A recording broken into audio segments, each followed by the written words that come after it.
peut donner ce qu'on a, on peut donner ce qu'on est, on peut donner. Pour donner, il faut avoir. Pour avoir, il faut recevoir.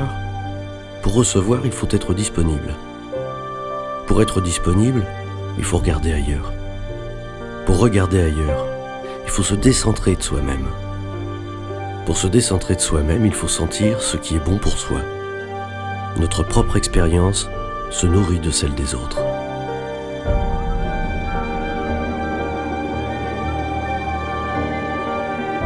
Un jeudi, 14h05, pas de René. Je téléphone, personne. Je regarde ce Miles Davis que j'ai préparé aujourd'hui. Je rappelle, je laisse un message. Sa femme m'a rappelé le soir. Elle m'a dit que son mari était hospitalisé, mais que c'était une bonne nouvelle. On avait trouvé un donneur et on allait lui transplanter un rein. Elle a raccroché en me disant qu'elle me tiendrait au courant et qu'il me contacterait dès son retour. René à l'hôpital, un rein. René avait besoin d'un rein, je n'en savais rien. Avec lui, on sait tout de suite l'essentiel.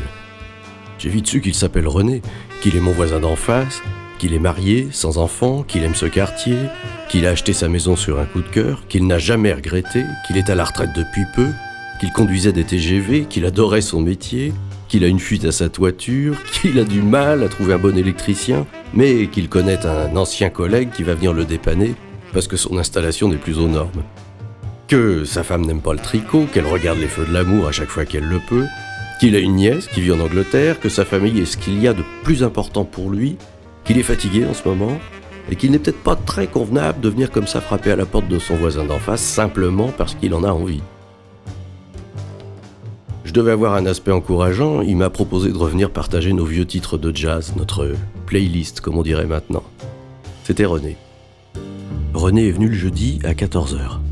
Il s'est d'abord excusé de ne pas m'avoir prévenu pour notre dernière séance. Il m'a raconté que ses reins ont été détruits il y a quelques années suite à une infection. Depuis, il était en dialyse 3 à 4 fois par semaine et attendait une greffe du rein. Il avait été prévenu dans la nuit qui précédait notre séance. Sa valise était prête, sa femme l'a accompagné à l'hôpital. C'est lui qui a conduit. Il raconte sa rencontre avec la DOT, une association qui milite pour le don d'organes. Il a commencé à venir aux réunions. Sa première action, témoigner dans un collège. Il raconte ses peurs, son sentiment de légitimité, l'utilité de la démarche. Il commence à trouver quelque chose qui ressemble à une ébauche de projet de vie. Il est de plus en plus actif, de plus en plus au courant sur les greffes, cœur, poumon, cornée, rein. La vie dans l'association lui permet de se redonner des objectifs après sa retraite anticipée. Plus il me racontait, plus j'en apprenais. Je regardais les oreilles de René. Je tentais de percer le secret de sa greffe à travers la transparence de ses pavillons. Pendant un temps, nous n'avons plus parlé de sa greffe, mais j'y pensais. À la fin d'un morceau de Duke Ellington, il m'a dit qu'il allait animer un stand au lycée. Comme j'étais enseignant, il me proposait de l'accompagner. Un stand. Devant ma réaction, René a souri. Je devais avoir la tête de quelqu'un qui imaginait le pire.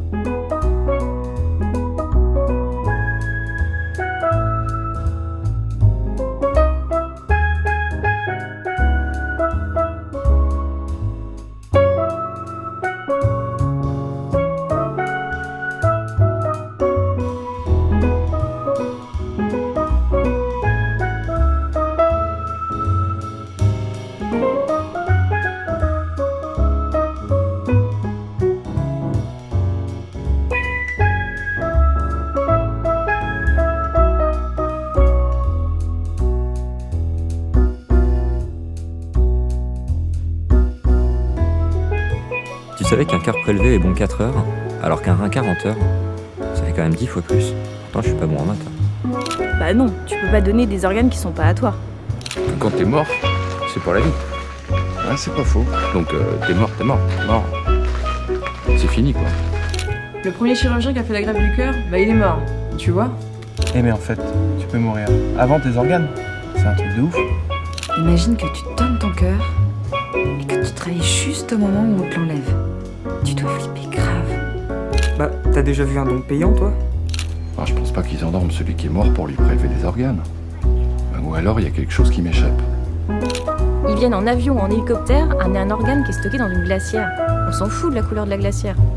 La carte de donneur, ça veut dire que tu donnes tes organes. Ça veut pas dire qu'on te les prend. Celui qui est greffé, il doit pas trop savoir à qui dire merci.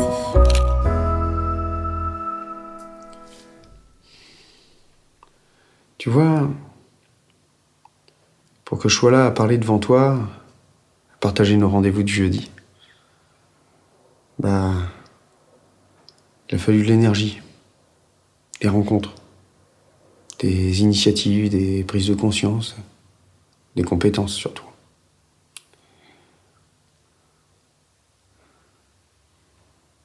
Et encore, moi, je vais te dire, j'ai eu de la chance. Parce que j'avais juste un rein, moi, que j'attendais. Il y en a qui attendent des poumons, un cœur. Ils sont même pas sûrs de vivre assez longtemps pour en profiter. Ouais. Ouais, ça, c'est quelque chose que je ressens. Tu vois, au plus profond de moi-même. C'est comme si j'avais une responsabilité. Voilà, c'est ça. Ouais, pour moi. C'est comme si mon seul boulot, ça, c'était de garder ma place dans le monde. Tu vois, de partager ce qui m'a été donné, de transformer les doutes en décisions, de vivre et de le faire savoir.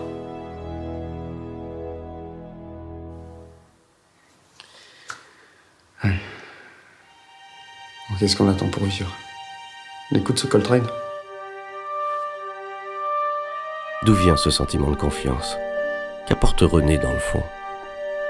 De l'information, son expérience, ses capacités à partager ses ressentis, sa bonne tête.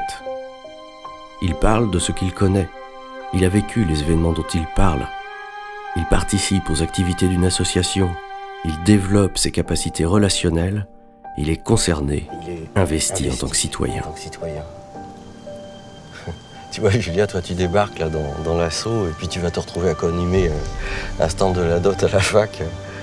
Bah, j'espère que la petite histoire de notre rencontre avec René pourra t'aider, quoi. Je sais pas. Toi, au fait, qu'est-ce qui t'a motivé? Bah écoute, tu vois, mon frère... Allez, c'est l'heure de manger, là. Ah, René, bien. Merci. Ah ouais, super. Tiens, prends celui-là. Bien. Vous voulez une serviette? Ouais. Tu dis toujours que je mange seulement.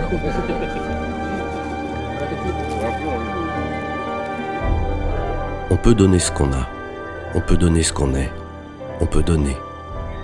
Pour donner, il faut avoir. Pour avoir, il faut recevoir. Pour recevoir, il faut être disponible. Pour être disponible, il faut regarder ailleurs. Pour regarder ailleurs, il faut se décentrer de soi-même.